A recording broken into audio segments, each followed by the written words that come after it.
أعوذ بالله من الشيطان الرجيم. بسم الله الرحمن الرحيم.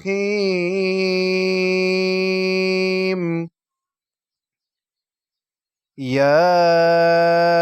أيها المزمل قم الليل إلا قليلا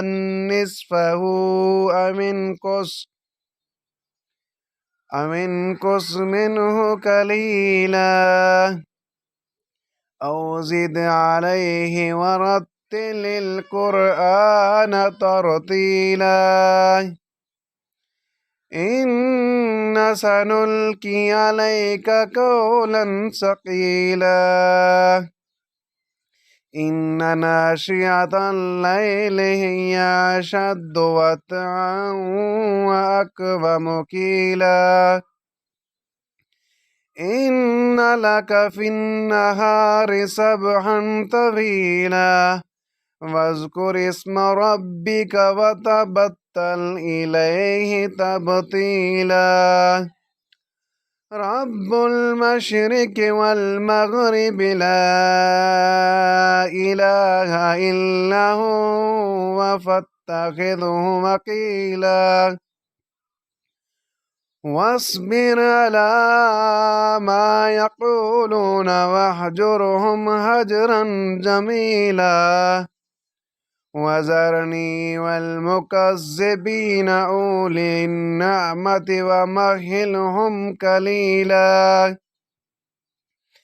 إن لدينا أنكالا وجحيما وطعاما ذا غصة وعذابا أليما يوم ترجف الأرض والجبال وكانت الجبال كثيبا مهيلا إنا أرسلنا إليكم رسولا شاهدا عليكم كما أرسلنا إلى فرعون رسولا فأسى فرعون الرسول فأخذناه أخذا وبيلا فكيف تتقون إن كفرتم يوما يجعل الولدان شيبا السماء